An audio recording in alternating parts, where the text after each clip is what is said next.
Opening up today's Classical Now with a gorgeous rendition of a hymn for Advent, O Come, Emmanuel, performed there by Earthtones Trio from the festive EP Reminiscence, out now, featuring pianist Ewan Stevenson, flautist Catherine Bryan and cellist Betsy Taylor. And I'll have some special Christmas treats for you next week when Ewan will be sharing some of his festive tunes for you right here to get you all into the Xmas mood. It's Jamie McDougall here on Classical Now on BBC Radio Scotland. And it's only a 1 hour programme tonight because of the football, but I've got lots coming up on the programme. I'll bring you news of some exciting Christmas concerts from the Dunedin Concert.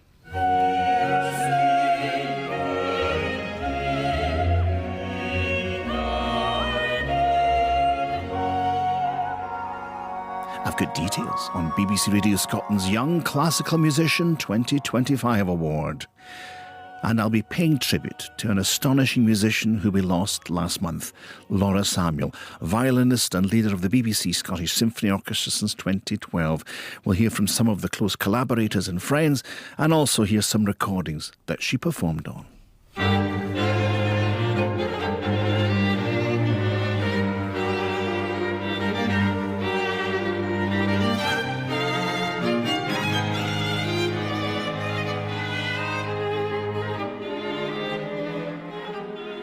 But next, from surely one of the albums of the year, Our Gilded Veins by the Royal Scottish National Orchestra. It's a piece composed by Sir Peter Maxwell Davies from his work The Yellow Cake Review, conducted here by Rory MacDonald.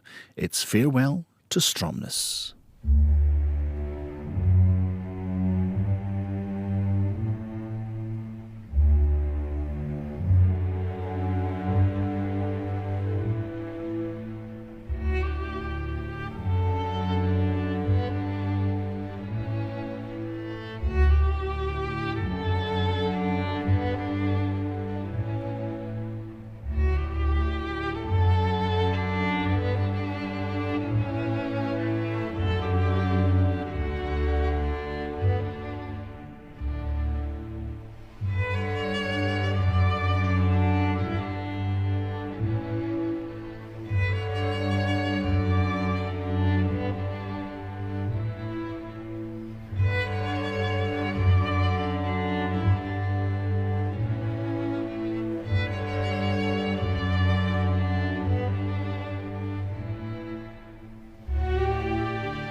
From Our Gilded Veins, that was the Royal Scottish National Orchestra and Rory MacDonald conducting in Peter Maxwell Davies's Farewell to Stromness.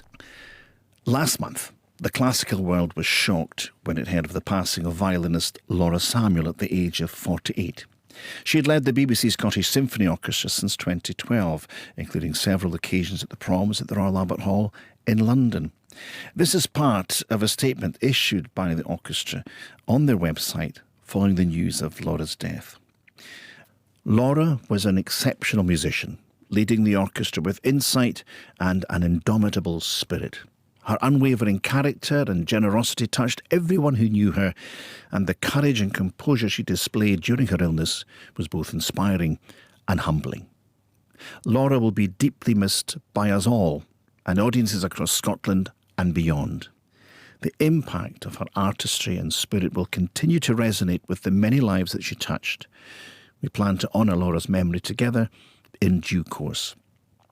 But before I share a recorded message from one of Laura's oldest friends and playing partners, Corina Belcher, I'd like to extend my own personal condolences to her family, friends and close colleagues, and tell you that over the many years we worked together, her playing never failed to impress and hit its mark.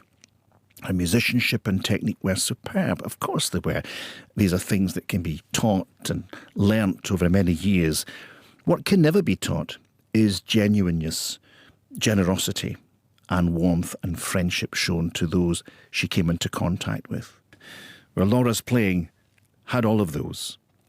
Presenting live concerts in the city halls that I've done over the years, it was always such a pleasure to share a wee story, a laugh, a smile behind the scenes before I went out to introduce Laura to the audience. And it's sad for me and tragic for all of us who knew her that I won't get another chance to welcome her onto the stage again. Well, alongside Laura's work with the SSO, Laura had also performed as guest leader with the BBC Philharmonic, Oslo Philharmonic, Swedish Radio Symphony Orchestra and the Mala Chamber Orchestra, as well as playing with the Nash Ensemble. Since her passing, there's been an outpouring of tributes on social media, including messages from international violinist Pekka Kuusisto, Jeffrey Sharkey, principal of the Royal Conservatoire of Music, Sarah Willis, horn player with the Berlin Philharmonic Orchestra, and violinist Patricia Kopinchaskaya, whom we'll hear from later on in the show. The Royal Scottish National Orchestra also dedicated their recent Tchaikovsky Swan Lake concerts to the memory of Laura. Well, Laura co-founded the Belcher Quartet with Corina Belcher. Shortly we'll hear Laura performing with them on the first movement of Debussy's String Quartet in G minor, Opus 10. But before that, let's hear a personal tribute sent to Classical Now from Corina Belcher. 30 years ago, when Laura stepped into our quartet's rehearsal space, she illuminated the room with her warmth, infectious smile and generous spirit. From the very beginning, her caring attitude towards us was evident. Laura became the heart and soul of our group, gently guiding us through the challenges of building an ensemble. Her unwavering drive and vision inspired us to continue our musical journey together for so many years. Laura will forever remain in our thoughts and hearts. We take immense pride in all that she accomplished in her brief life and mourn alongside the countless individuals whose lives she profoundly impacted.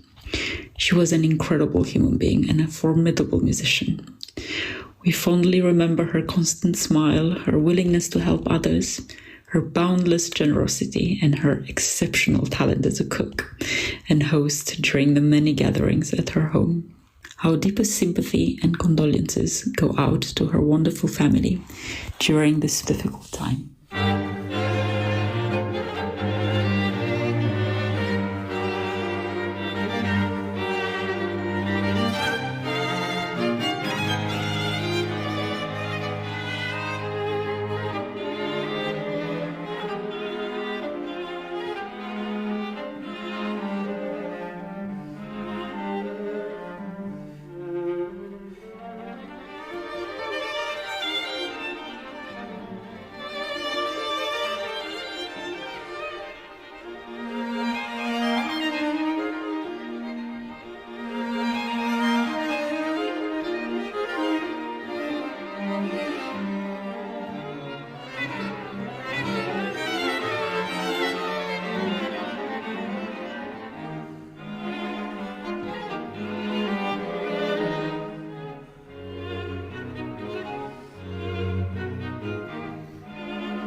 such a terrific sound they made together. Great to hear that recording again. The Belcher Quartet with the first movement of Debussy's Quartet in G minor, which of course featured Laura Samuel as second violin, but there's another Scottish connection in there with Alistair Tate as the cellist.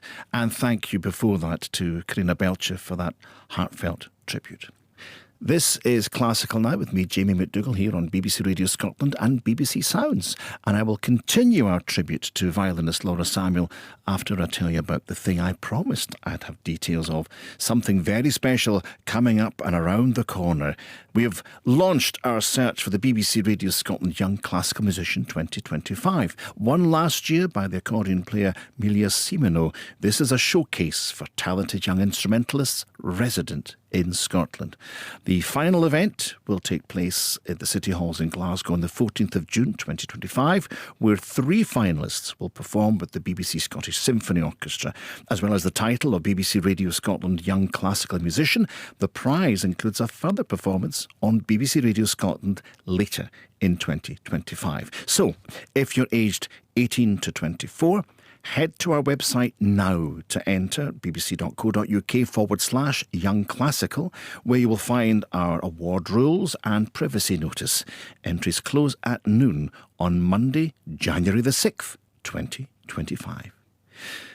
Well, let's continue our tribute tonight to violinist Laura Samuel, who had led the BBC Scottish Symphony Orchestra since 2012. Shortly, we'll hear a performance of Vaughan Williams' Fantasia on a theme by Thomas Tallis, played by the SSO, taken from the Proms back in 2014, with Laura leading the orchestra and Donald Runnicles conducting. But before that, here's another fellow violinist who Laura had worked with. Hi Jamie, it's Patrycja Kopaczynska here. Just wanted to reach out and send my personal tribute to Laura. She was one of those magical and very special people that you rarely meet in life and never forget. Her warmth and cordiality, her confident yet loving leadership, and generosity in every sense, even in a fleeting chance encounter. After she found out I was looking for a rehearsal location in London, she immediately offered me to stay at her place without any hesitation, just like that. That humanity will stay with me forever. And her smiled. I had the pleasure and privilege of playing with her several times. What a joy it was. She responded freely and spontaneously to my playing. It was real conversation. As in life, she was lively and sensitive in music, attentive and simply brilliant. With great sadness, in the hope of a paradise up there. Farewell, dear Laura.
What a glorious piece of music. Vaughan Williams' Fantasia on a theme by Thomas Tallis. Laura Samuel led the BBC Scottish Symphony Orchestra, which was conducted by Donald Runnicles. And that was recorded at the Proms at the Royal Albert Hall in London. Well, of course, Laura led the orchestra at our Proms in the Park in Glasgow, and she was very proud of the violin that she played for those outdoor events. I mean, her usual concert violin was a very expensive instrument indeed, and too good to be played outside in our damp Scottish weather. So her mum made one specially. It was a beautiful looking violin and made a terrific sound, and she even let me have a go on it once.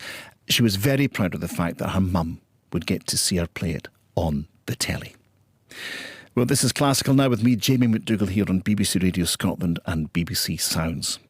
And just thinking of that memory I have of Laura Samuel, if you have memories of Laura and you'd like to share them in the future programme, you can get in touch directly with us now via email. I'd love to hear from you. Or perhaps if you want to request a special piece of music or a particular composer on the show, or you have a local concert or events coming up you'd like us to mention or shout out to family and friends, then do get in touch via classicalnow@bbc.co.uk. As I say, I really would love to hear from you. Well, in the lead up to Christmas, lots of exciting concerts happening around Scotland. Scottish Chamber Orchestra Chorus's Christmas concert is on the 18th and 19th of December in Greyfriars Kirk in Edinburgh.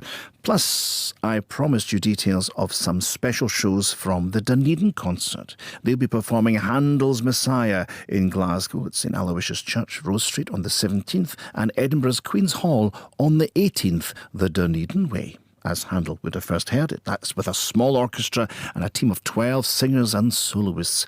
And before both of those performances, there'll be a special children's Messiah performance crafted with young ears in mind. Worth checking out the Dunedin Concert website for more details. And it's music from the Dunedin Concert next for you, performing selections of Johann Sebastian Bach's Christmas Oratorio. This is of Cantata number 2, released on Lynn Records with director John Butt, opening with the Sinfonia. This, of course, is from their award-winning recording.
Christmas Baroque style, the music of Johann Sebastian Bach. That's cantata number 2 from his Christmas oratorio. We heard excerpts from that cantata played there by the Dunedin Consort with John Butt directing. And of course, if you want to know exactly what you heard there, and in fact our entire programme, then you can find that on BBC Sounds.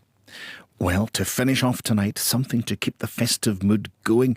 10 more sleeps till Christmas, and it's never too early for news of the Royal Scottish National Orchestra's Christmas concert featuring The Snowman that runs from the 19th to the 22nd of December, taking in stops at Aberdeen, Dundee, Glasgow and Edinburgh. And it's the RSNO for you now with their Christmas Festival album and Christopher Bell conducting. And here they are with a taste of Malcolm Arnold's The Holly and the Ivy Fantasy on Christmas Carols.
It's a fabulous fantasy on Christmas carols there. The Holly and the Ivy by Malcolm Arnold, ending this week's Classical Now. Christopher Bell conducted the Royal Scottish National Orchestra. Well, we will be keeping that Christmassy mode next week. I hope you can join me when we'll be hearing more wonderful Christmas music courtesy of Ewan Stevenson and his Earth Tones Trio. Until then, good night.